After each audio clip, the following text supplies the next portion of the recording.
So you may be wondering, why do I need to study communication? I mean, everyone communicates. I've been communicating since I was born. Well, there's a lot that goes on in communication, and this is what Chapter 1 brings us, connecting process and principles. In this chapter, we'll define communication, we'll explore the reasons for studying communication, we'll look at some general principles about communication overall, the components of the communication process, different types of communication, and some common myths that are out there regarding how we communicate. So first, let's look at communication competence. Now, we all want to be competent communicators. I don't think anyone will argue against that. So what is communication competence?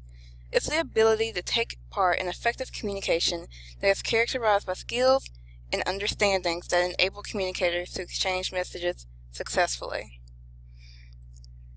So when you think about communication, the overall goal is to connect, to have some sharing. In fact, the root word of communication, communicare, which comes from Latin, means to share. Think about it.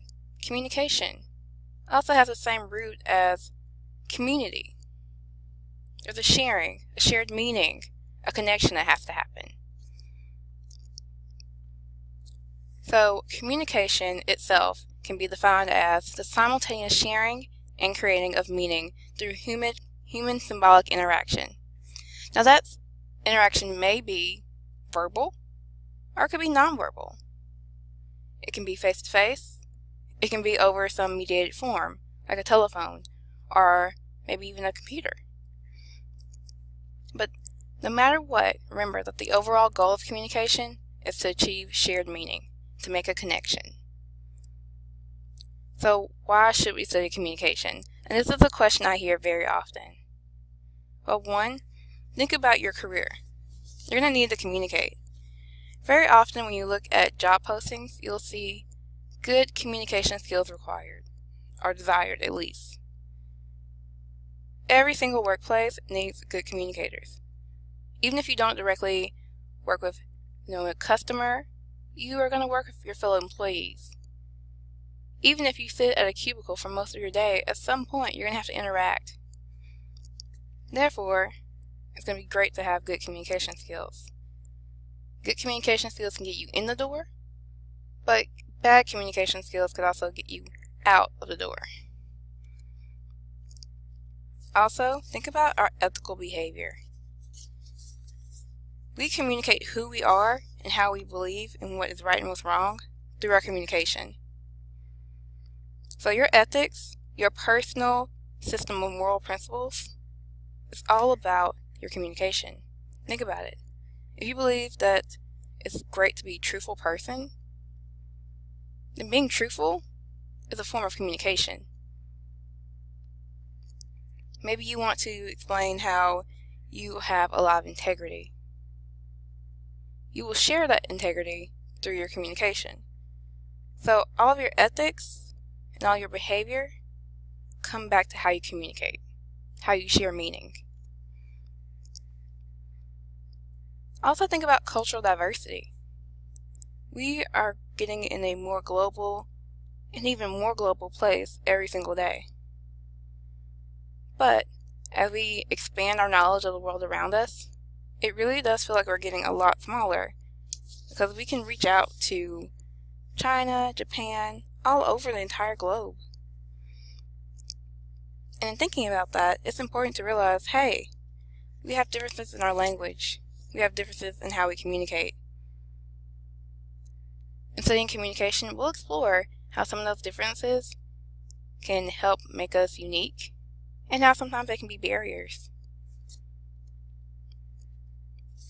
Additionally, there are some technological demands out there about how we communicate. We all know that social media and new technologies that are being created are affecting our communication. New words are popping up that never popped up before. And in response, how we communicate is affected.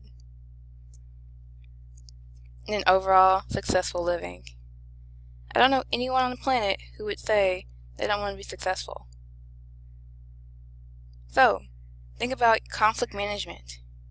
Think about how you communicate with your friends and your family. Think about how you even communicate to yourself. We will explore all those things and how we can be successful in how we live. Let's get down to some principles when it comes to our communication.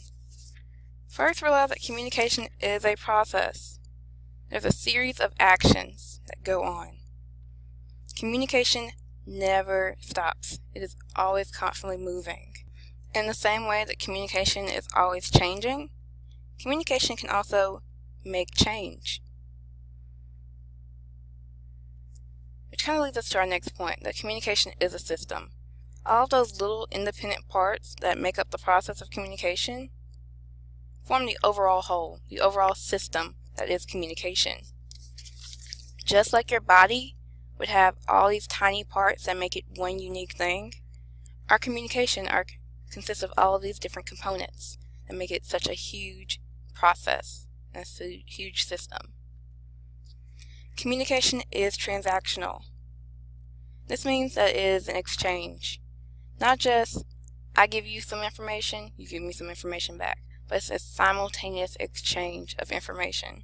We'll talk about that in a little bit more depth later. Communication can be intentional or unintentional. There are times where you may say, hey, how are you? And you actually meant to say that to a person. You were intentional. There may be times where you're unintentional.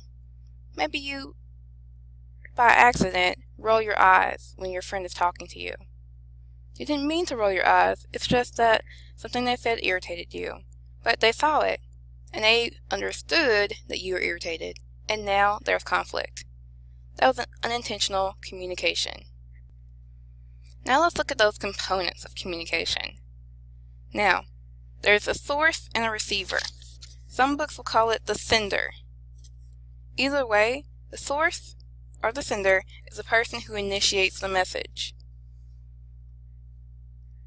This can be a message that's sent out verbally or non-verbally, while the receiver is the person who takes in the message. Now, message. Now you may be thinking, message, that's so simple.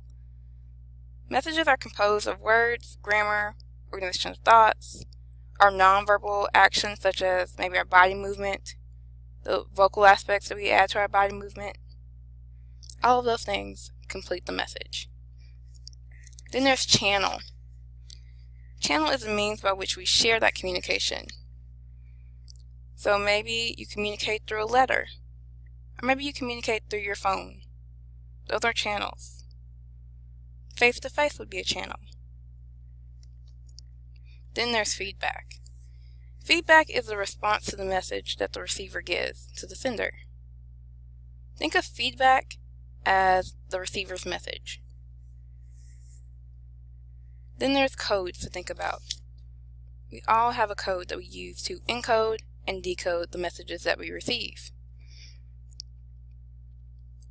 Predominant code that we probably all use, especially in this case, would be the English language, for example, American culture. Those codes help set the context for us. Encoding. This is when you translate your thoughts into words. So you have an idea in your head, or something you want to say, or communicate nonverbally, and you as a source send it out through encoding. Maybe you want to tell someone that they have nice shoes. Well, you could actually verbally say, nice shoes, or you could point at their shoes and go, and wink your eye. They'll probably understand, hey, you think my shoes are nice. That would be a form of decoding, thinking, hey, you think my shoes are nice. They took an action, in that case, and tried to interpret, well, what does this mean? But in every single communication, there's always a possibility for interference, also known as noise. This can be an actual noise, something you hear, a physical noise, or it could also be a mental noise. Maybe you have a thought in your head, and because you have that thought, you're not focusing on the speaker. Maybe you are hungry and you're thinking about a sandwich, and you completely miss out on what your significant other tells you. Maybe you had a really bad day and there's emotional noise, psychological noise, and everything you hear just sounds horrible. All those components together make up the transactional model. You can see here that we have the source and the receiver. But guess what? Remember how I mentioned that the transactional model means that we are simultaneously sending messages? There's a simultaneous exchange. Well, she's also the sender and receiver, and he's also a sender and receiver. Because no matter who you are in this situation, you're both sending and receiving messages from the other person. Going back to the idea that communication is a ever ongoing process. We can see that our message is involved in a channel and a code. Each person has their own frame of reference that's shaping the situation. And then there's the context. The context is the broad circumstances or situation. So for example, these may be two friends. That would shape the context of their conversation.